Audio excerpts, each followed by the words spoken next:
Guys, relationship में cheat करना आजकल बहुत नॉर्मल हो गया है ना। लेकिन क्या हो जब आपकी एक्स आपसे बदला लेने के लिए आपकी जान ले ले। ये पूरी स्टोरी सुनने के बाद आपका दिमाग हिल जाएगा। वो जानने से पहले हेलो गाइस, मेरा नाम है अविनाश कुमार और आप देख रहे हो हॉरर स्टोरीज।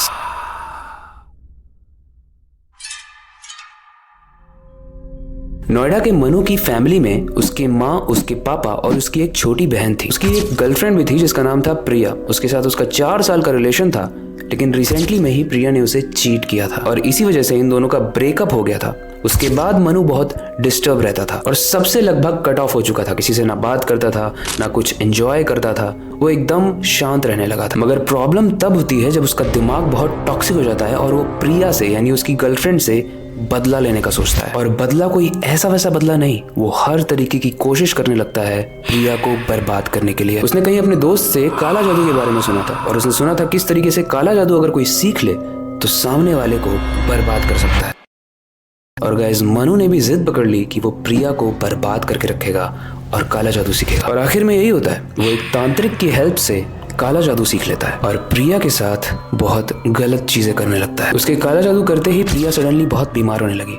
उसे जॉब से निकाल दिया गया। इनफैक्ट प्रिया की फैमिली में कुछ लोगों की मौत भी होने लगी। ये सब देखकर मनु बहुत खुश होने लगा और धीरे धीरे और इसकी जो बदले लेने की भावना थी वो और ज्यादा बदसूरत होती गई। इनफैक्ट एक लेवल पर पहुंचने के बाद उसने ऐसा सोचा कि इन छोटे मोटे लॉसेस से मुझे मजा नहीं आ रहा है, अब कुछ बड़ा करना पड़ेगा प्रिया के साथ। मैं चाहता हूँ कि प्रिया मेरी आंखों के सामने तड़प कर मर जाए।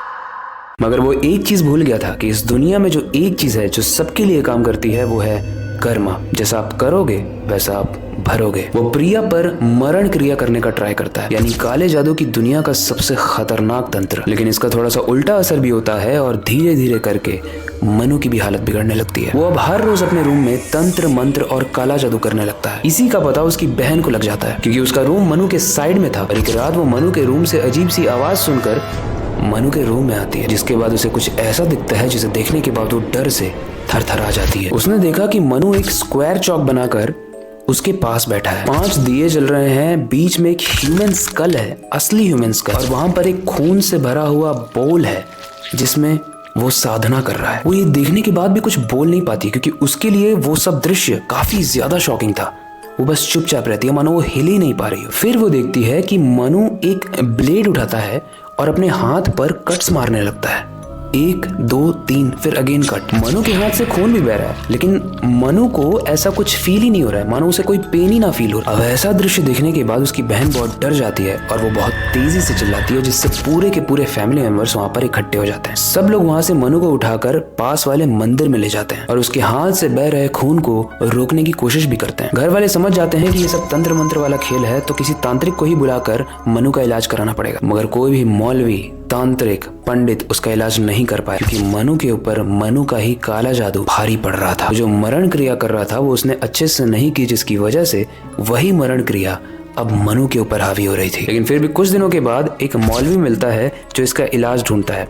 अपने ताबीज पर कुछ तांत्रिक विद्याओं को पढ़कर वो मनु के हाथ में बांध देता है। कुछ दिन तक मनु ठीक भी रहता है, मगर एक दिन जब उसकी बहन उसके रूम में जाती है तो वो देखती है कि मनु का सर उसके धड़ से अलग नीचे गिरा हुआ है और वो ताबीज जो उस मौलवी ने दी थी वो भी उसके हाथ में नहीं थी, क्योंकि ऑब्वियसली उस मरण क्रिया का असर मनु पर उल्टा पड़ गया था और उसी वजह से उसने अपनी खुद की ही जान ले ली।